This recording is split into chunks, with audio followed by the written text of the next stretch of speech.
안녕하세요, 박진우입니다. 오늘은 고려와 거란의 3차 전쟁, 마지막 고려와 거란의 3차 전쟁에 대해서 알아보도록 하겠습니다. 자, 먼저 여러분들 함께 지난 시간에 배운 것부터 한번 복습을 좀 해보도록 하겠습니다. 자, 1차 전쟁에서 우리는 소손영과 서희의 외교 담판을 통해 강동 육주를 확보하였고, 뒤에 있을 거란의 침략에 대비해 이 강동 육주를 체계적인 방어를 준비하게 되었다라고 했었죠. 그리고 강조의 정변으로 혼란한 틈을 타 거란의 성종이 직접 침입했으며, 치열한 방어전 끝에 결국에 강화를 맺고 2차 전쟁이 마무리되었다라고 하는 과정까지 살펴봤습니다. 그러면 당연스럽게도 고려는 또다시 있을 거란과의 전쟁을 철저하게 준비해야 했습니다. 어떻게 준비했는지 알아보러 가보도록 하겠습니다. 현종 같은 경우에는 나주로 피난을 가면서까지 고려를 유지하려고 굉장히 노력했었죠. 거란과의 2차 전쟁이 끝난 이후에 현종은 고려의 대거란전 준비를 철저하게 준비하게 됩니다. 색깔을 바꾸도록 하겠습니다. 그래서 강동 육주에 있는 성들을 더 철저하게 수성전을 준비시키게 됩니다. 또한 2차전에 활약했던 장군들과 여기서 그 유명한 강감찬 장군 등을 등용하여 활발한 전쟁 준비를 하게 되고, 결국에 거란 군대가 소배압이 이끄는 정예병 10만 부대가 쳐들어오게 됩니다. 역시나 예상대로 거란은 이 압록강을 건너 흥화진으로 쳐들어오게 되는데, 역시나 고려 군대는 수성전을 철저하게 준비하게 됩니다. 그 유명한 사건이 하나 발생하게 되는데요. 흥화진 전투가 벌어지게 됩니다. 여러분들 보통 일반적인 상식선으로는 귀주대첩에서 우리가 수공을 써서 이겼다라고 일반적으로 알고 있습니다. 수공이라고 하는 거는 바로 물을 사용하는 거잖아요. 그래서 우리가 보통 알려지기로는 소가죽으로 물길을 막아서 거란군이 지나가는 틈을 타 그 소가죽을 끊어 물길을 오게 하니 거란 군대를 많이 무찔렀다라고 하는 내용이, 보통은 우리가 이거를 귀주대첩으로 아는 경우가 많은데, 이것이 귀주대첩이 아니라 이것이 바로 흥화진 전투입니다. 이 흥화진 전투에서 병력의 10분의 1을 잃은 거란 군대는 흥화진을 또 무시하고 지나가게 됩니다. 저번에도 얘기를 했지만 7일 동안 성이 뚫리지 않으면 거란 군대는 그 성을 무시하고 보급로가 끊기든 말든 상관없이 이동한다고 했었죠. 그렇게 거란 군대는 무시하고 또다시 서경으로 진격하고요. 또 서경도 진격하니까 무시하고 수도인 개경까지 지나가게 됩니다.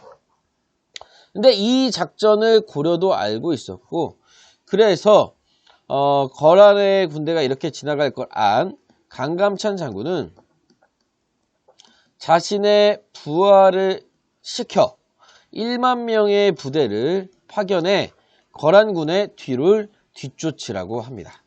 그래서 1만 명의 부대가 거란군을 뒤쫓습니다. 수도인 개경에 도착하니 현종이 이번에는 도망가지 않고 성을 철저히 방어할 준비를 갖추고 있습니다. 성이에요. 개경성입니다. 그래서 현종은 자기 몸부터 보살피는 것이 아니라 모든 백성들과 주민들을 개경성 안에 모두 모아서 방어 준비를 철저히 하게 됩니다. 그래서 이 개경이 수도인 개경을 뚫기 위해 밤낮 없이 달려왔던 이 거란의 병력이 보급로가 끊긴 상태에서 무조건 달려왔기 때문에 2차 전쟁과는 다르게 이미 개경에 오면서 지치게 됩니다. 하지만 수도인 개경을 뚫어내면은 우리가 항복을 받아낼 수 있다라고 생각하에 이 개경성을 거란군이 포위하게 됩니다. 그러나 개경성을 포위했지만 이미 자신들의 기병이었던 대부분의 병력들이 지치는 상황에 이르게 됩니다. 또한 그들도 이미 알고 있었어요. 이미 고려의 군대가 자신을 뒤쫓고 있는 상황을 알고 있었죠. 그래서 오히려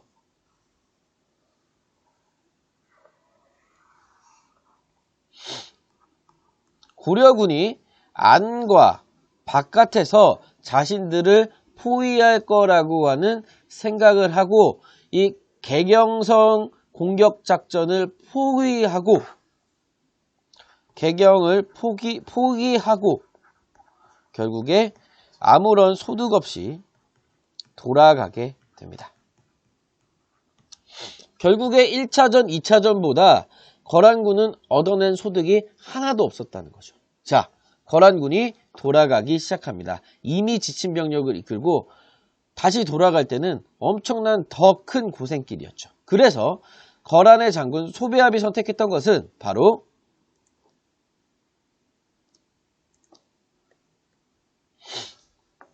일반적인 루트를 통해 이렇게 돌아간다면 이 강동육주의 여러 성들을 다 지나가야 되고 양옆에서 급습을 할 수 있는 이런 위험 부담감이 굉장히 컸기 때문에 이런 위험 부담감을 줄이기 위해 귀주성을 돌파해서 지나가는 그나마 편안한 길을 선택하게 됩니다. 그런데 기가 막히게도 이 점을 강감찬 장군은 알고 있었습니다.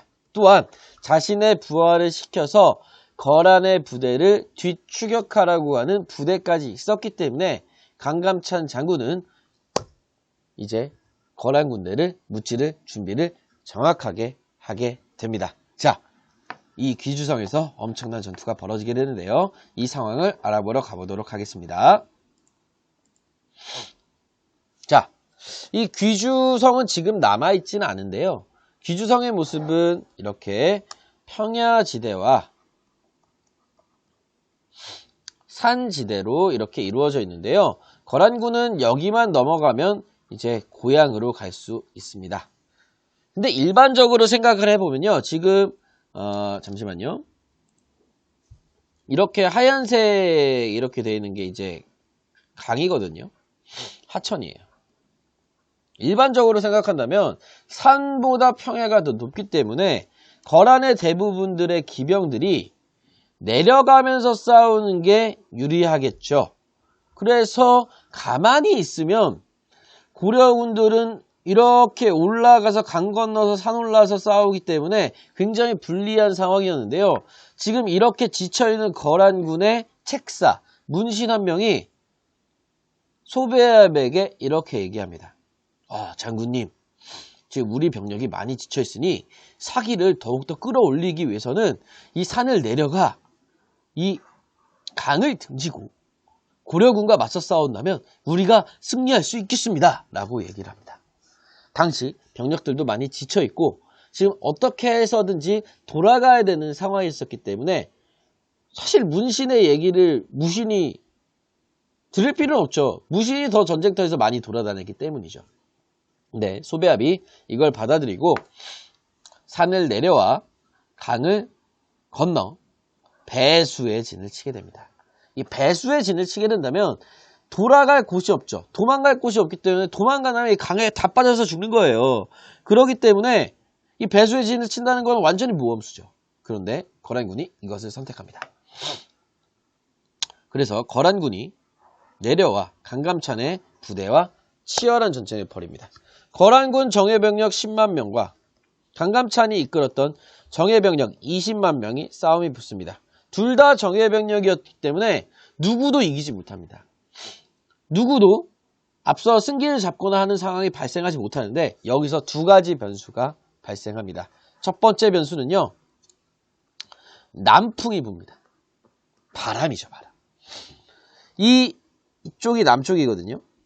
그럼 거란군 같은 경우에는 바람을 맞대고 싸워야 된다는 거예요. 만약에 화살을 날린다고 해도 맞바람이 날아오기 때문에 화살도 안 날아가고요. 바람이 엄청나게 셌기 때문에 앞이 잘 안 보이면서 남풍으로 인해서 굉장히 큰 타격을 입습니다. 그리고 두 번째로는 앞서 강감찬 장군이 파견했던 자신의 부하 병력이 1만 명의 정예병력이 드디어 돌아오게 되면서 이 산을 건너서 거란군의 뒤를 치게 됩니다. 그러면서 거란군은 강감찬의 부하 병력에 포위되는 상황이 되게 되면서 결국 이 남풍과 1만 명의 병력 하에 결국 거란군이 대부분 몰살하게 되면서 살아간 병력이 절반도 되지 않은 이 귀주대첩으로 인해 거란 부대를 무찌르게 됩니다. 그래서 강감찬 장군이 72살의 그런 노익장에도 불구하고 뛰어난 지략과 전술로 승리하게 되는 전투가 바로 귀주대첩이 되겠습니다.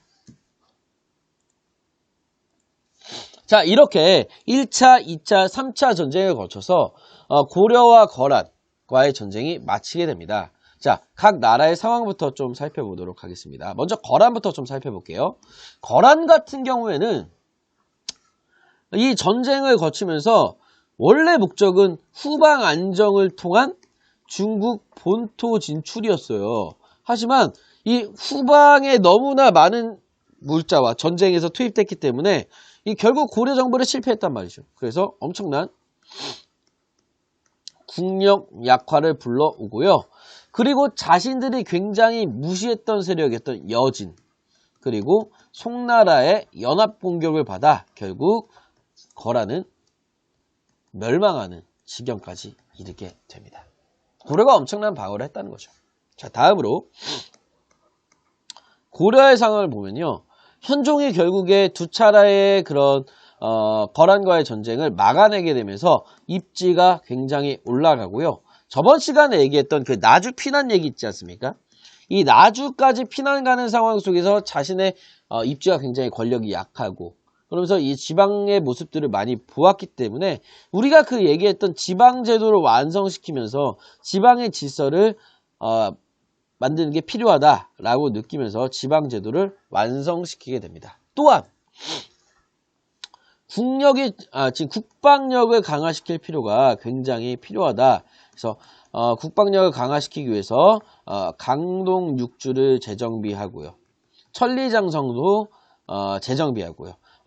수도인 개경 근처에 나성도 굉장히 방어적인 요충지를 만들려고 노력을 하게 됩니다.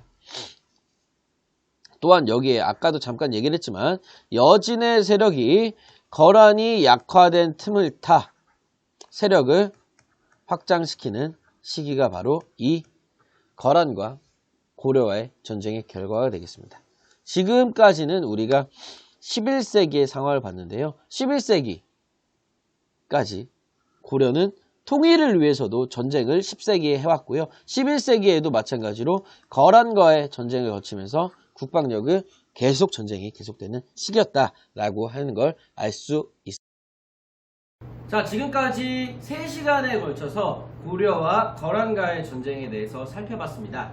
자, 여러분들 고려와 거란과의 전쟁을 통해서 현종이 왕이라고 하는 자리를 잘 지키면서 왕이 해야 될 그런 일들을 저는 개인적으로 잘했다고 개인적으로 평가를 합니다. 그래서 세 차례의 거란과의 전쟁을 막아내면서 대외적인 안정기를 보이게 되는데요. 따지고 보면 11세기, 12세기가 고려의 거의 전성기라고 할 수 있습니다.